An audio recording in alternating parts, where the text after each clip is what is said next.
Hey, what's going on? Welcome to the AnimGym Webcast. We are catching up here, ladies and gentlemen. It's been a crazy week, and I apologize for the late notice on the AnimGym announcement. I know I only gave you guys a few minutes to get together and to get over to the web page and check it out, but we're here now, and it's also recorded. It's recorded so I can put it up and you guys can watch it later. So what's the big deal? No big deal, right? Just trying to get everything all set up for collabs, which Collabs 2014 starts next week. Oh boy. And another adventure beginning. I'm excited. Everyone's excited. We've had some great story meetings, and everyone's all prepped and ready to go. So next week's going to be exciting, but that's not what we're here to do right now.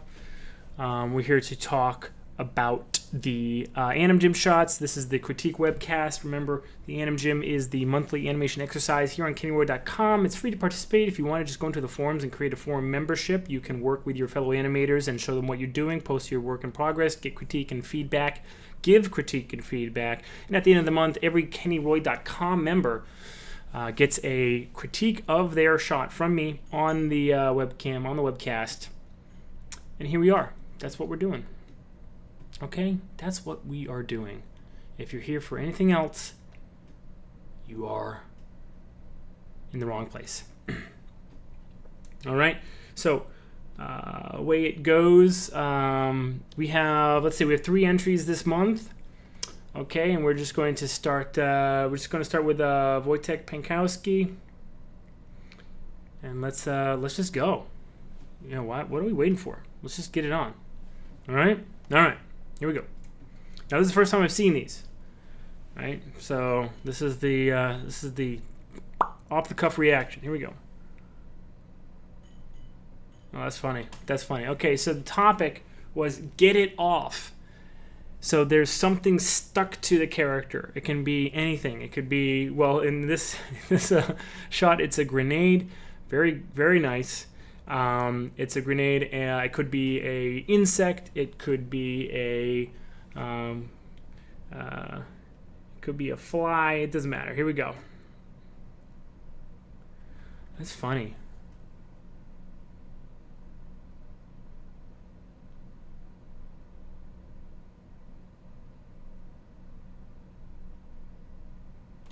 I love the two moments. I love when he tries to flick it off, because it really feels like there's some energy that goes through his arm, pulls his chest, torso down a little bit. There's a little bit of sympathy going through the upper torso, neck, and head. It's well done. Whips it right there. Yeah, I really like that. Those two whips right there. I would say the first motion though, where he does it just like one to the right, it's a little weak for me. I think the timing needs to be offset just a little bit more. Start it and end it with the body. Okay, that's kind of my rule of thumb with all these quick broad actions, always. Okay, start it and end it with the body. What does that mean? So if you have an action that's like flicking your arm, have the body begin the motion by moving and then flick it off and then finish with the body. What you have is a little bit of them kind of together, moving kind of as one, and it doesn't come off as strong as it could really. Okay, you see that? See how his body kind of like moves over like all together, and his body and arm sort of hit their end pose at the same time. Start it and end it with the body. Okay, a lot different. You can get a huge difference in the feeling of that from only just a little bit of offset, just a little bit of movement. Sorry, dropped my phone. A little bit of just movement makes all the difference. Okay, it's really, really, really good though. I think this is probably the best one I've seen from you so far, Mr. Pankowski. Then when he goes up, I can also appreciate. I just realized that I wasn't showing the desktop when I framed through that. Right? See, watch one more time. See that? It's like the body is just one thing with the arm. And then when he goes up here, there's a little bit of a loss of weight right there. Do you see how the leg kind of just like cruises up, and just like the hips, like nothing has to move to kind of like make up for the leg that was lifted off the ground? You know, I don't believe when I see this that he is on balance soon enough or well enough to be able to just hold it and stick it and then start that wiggling. That wiggling kind of dictates to the eye that he is on balance, like when that starts. It really just feels a little bit off balance, and with the speed that you're going with here, it's important to get it on balance very quickly.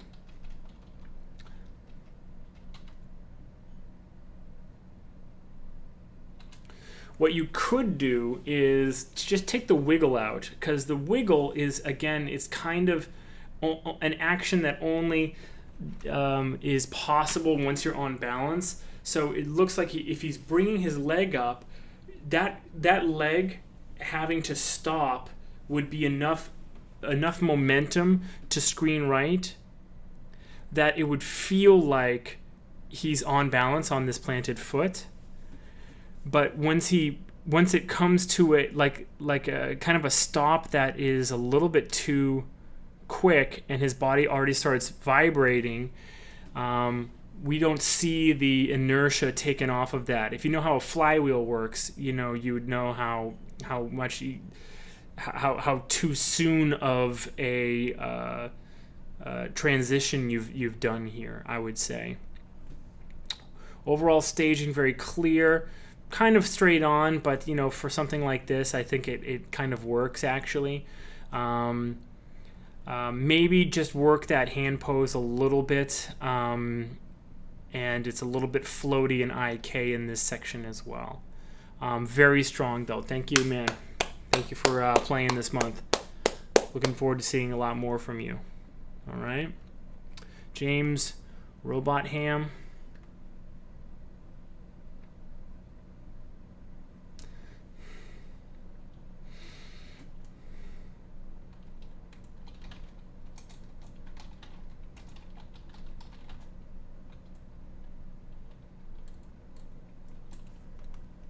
Okay, just making a note of what I've done here.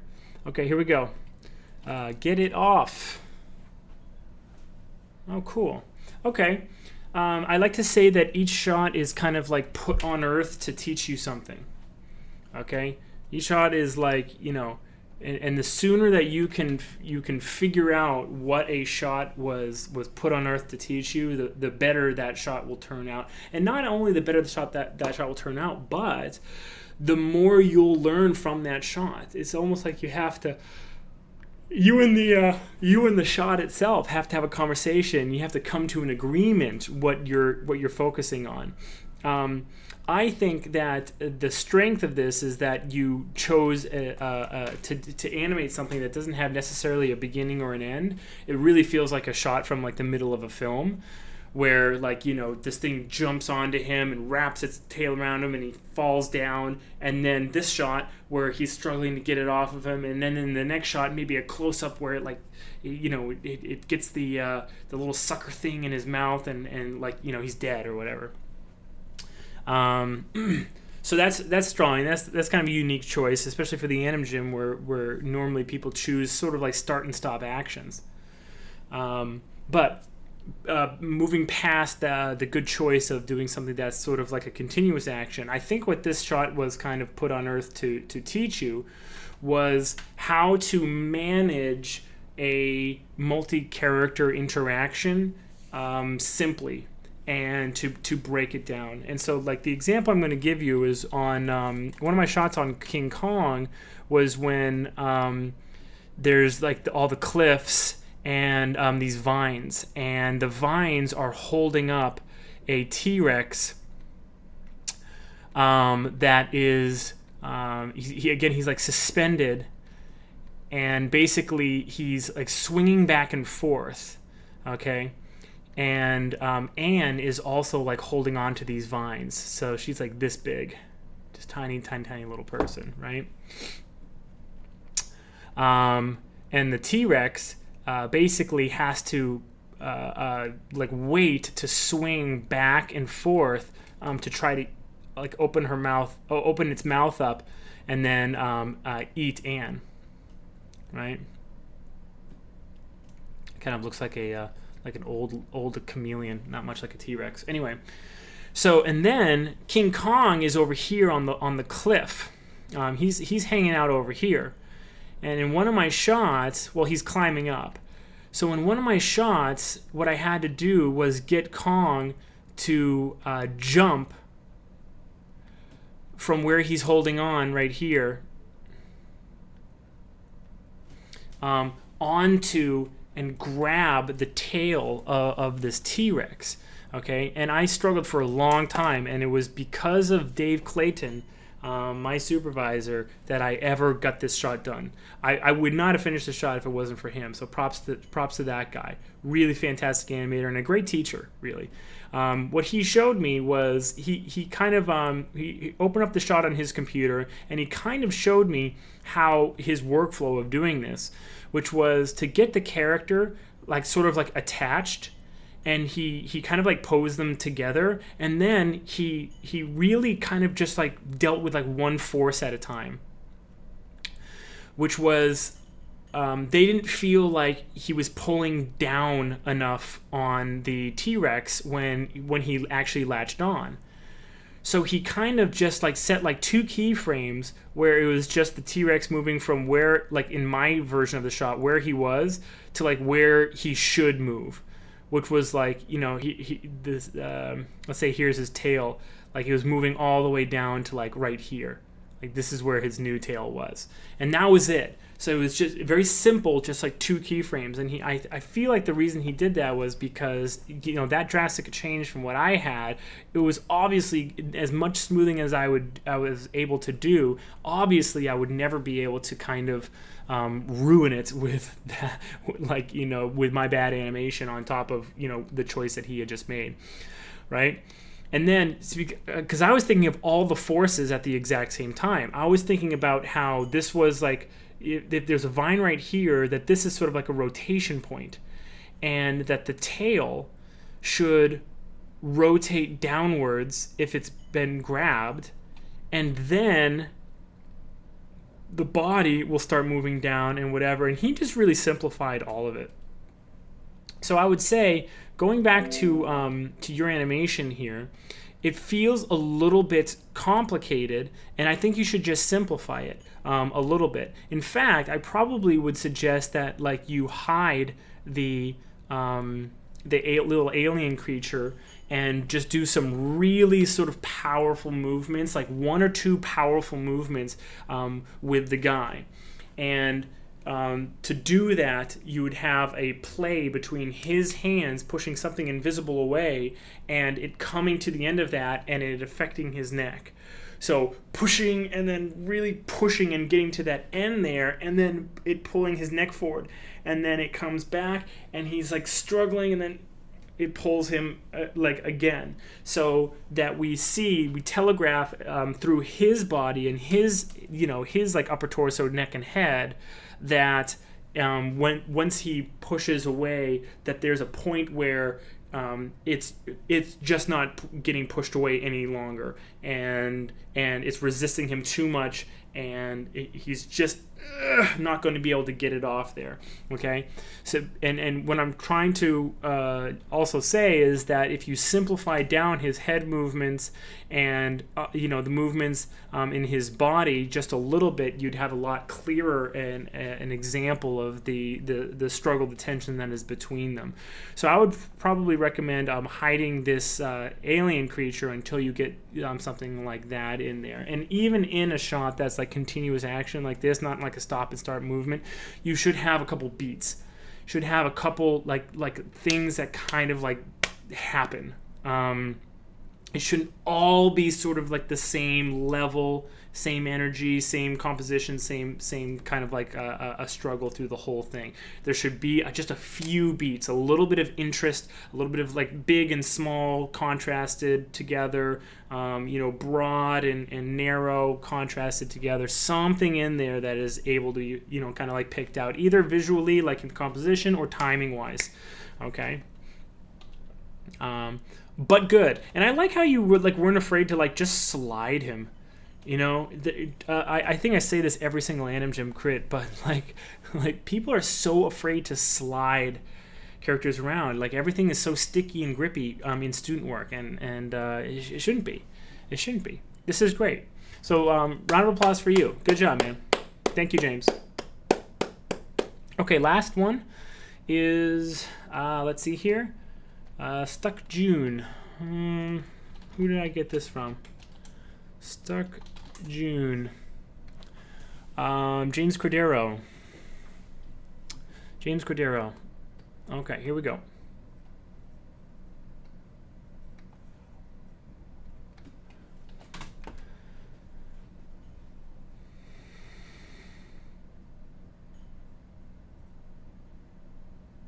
Okay, interesting.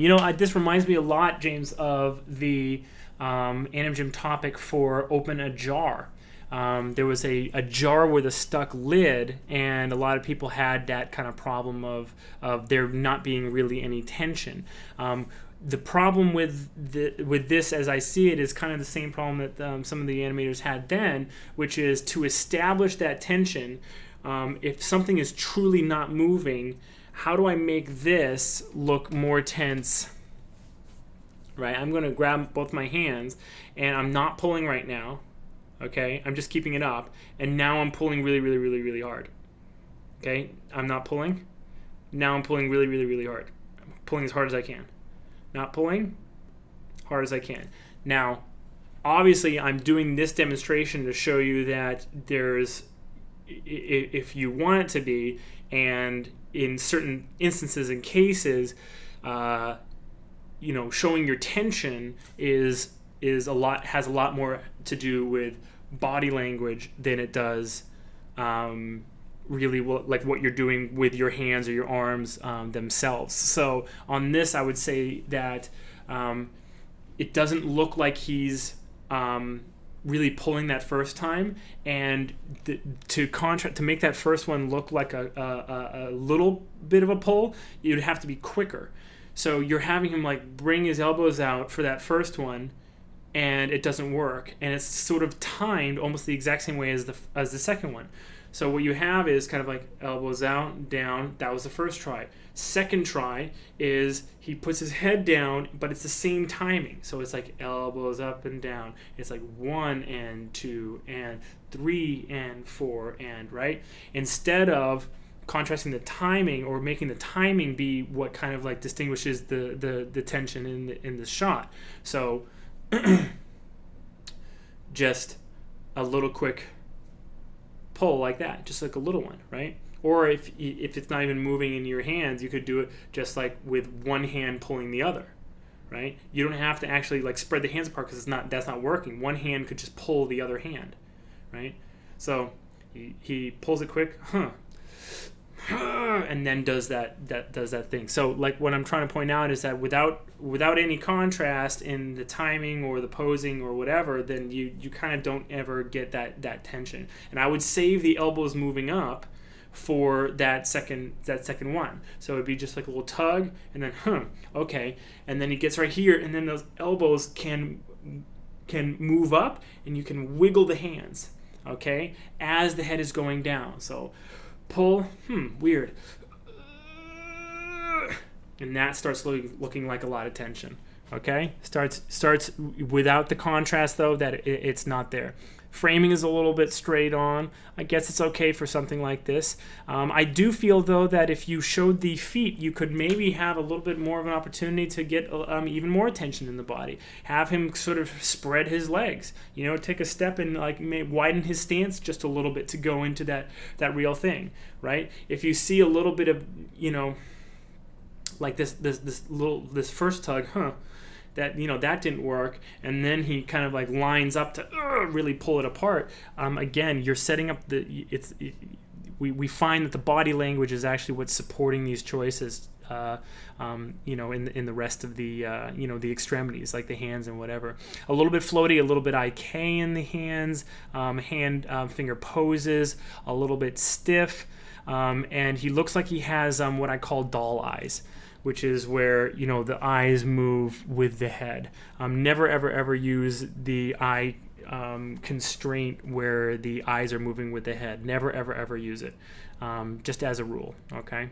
It's there only to save us time on a super physical shot where the character is like running like super fast or flying through the air or doing a 360 or whatever, and we just don't want to have to animate the eye, that eye target, in those like 4 or 5 like flashing frames.